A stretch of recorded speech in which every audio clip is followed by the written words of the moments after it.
Jess Saraceno, the creator.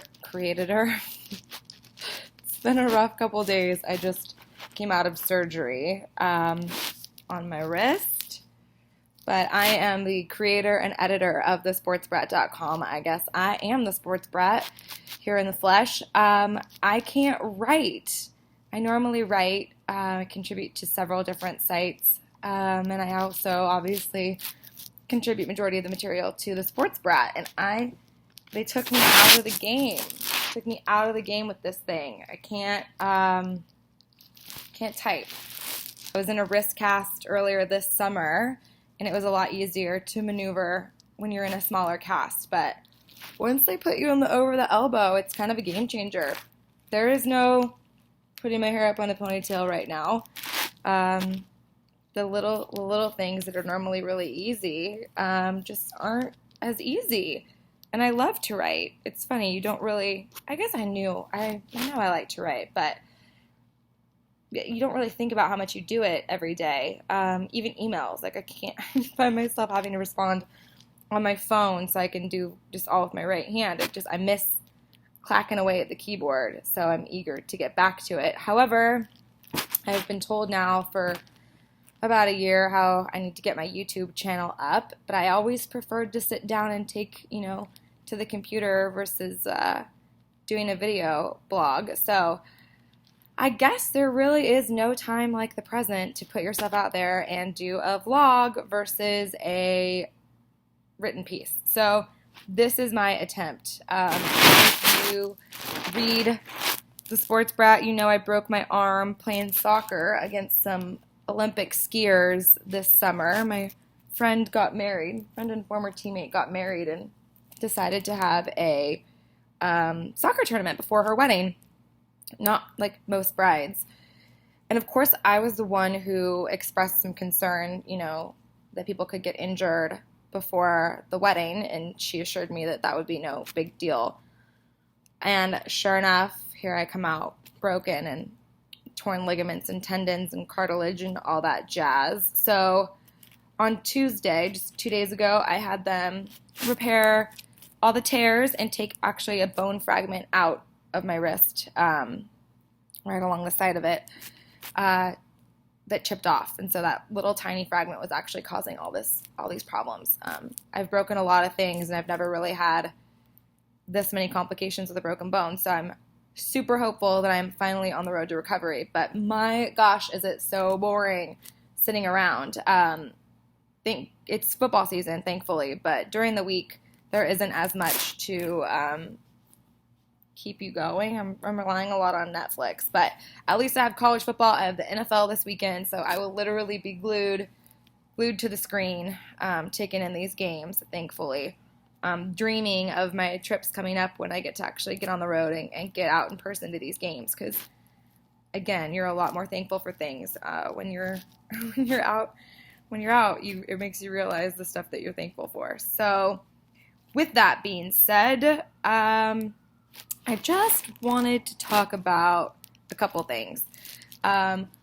Going into football season, I want to talk about fantasy football because I got a group of my girlfriends into fantasy last year. I do have a bunch of friends that are into football all on their own and had already participated in leagues, but I thought, as the Sports Brat, we should have our own league. So I created that last year and was super pleased with all the girls that got really into it and all the girls that were knocking on my door about a month ago asking when we were going to get going again. So I was super thrilled to get it up and running for the second year. I always tell people when I'm interviewed and talking about football and the female fan base just how crazy it is, how into it women get. And I think that fantasy football is a really good way because you get really invested in your team. So to that point, our fantasy football draft was Tuesday night. And unfortunately, I had found out last week that I had to have surgery on Tuesday. And I'm the commissioner of the league, and I didn't feel like it was right to tell the girls, hey, I know you've been prepping for this day, but I need to move our draft so that I'm with it and I can participate. So I actually had to auto draft. It's the first time I've auto drafted ever in fantasy football. I will say I'm surprised that it came out with some. I'm happy with a few of the players that ended up that I ended up with, but it's weird because it doesn't really feel like it's your team. So I have this like weird feeling going into football season thinking, okay, well, I didn't have that anxiety, like knowing if I was going to get Colin Kaepernick or Eddie Lacy. You know, it's like I wanted to have that. So I guess I got to just embrace my team. They're my team for a reason. Autodraft picked them and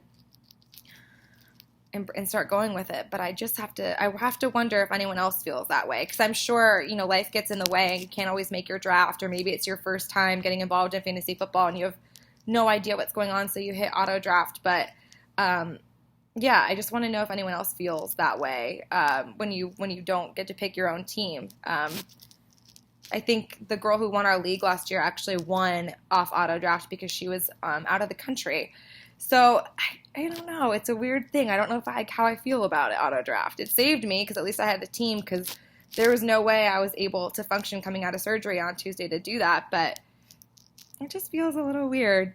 It'll be a weird season, I guess. I'm hoping that'll change. So stay tuned. Would love to hear any comments and how you feel about auto draft. And, you know, who your top fantasy picks are and maybe who your favorite sports teams are. We use Yahoo. I don't love it, but I think it's pretty easy, so that's why I stuck with it and didn't go to ESPN or CBS, but it's free. But yeah, I'd love to hear any feedback from any female fans out there who are involved in fantasy. And yeah, we're heading into week 1, so good luck to everyone, and let's go. The countdown is on to Super Bowl 50. All right, I will hopefully do a few more of these video blogs, considering that's all I can do for the next 10 days or so till they put me back in that short cast. I would also love any cast recommendations for colors. I did pink earlier this summer, as you know. I live in New York. I'm thinking maybe I should go black. White gets super dirty, and we're coming into fall, and black will go with everything. Maybe it's kind of chic. It is fashion week right now. I don't know if a cast can ever really be chic, but yeah, would love to hear any comments. So thank you, and have a good day.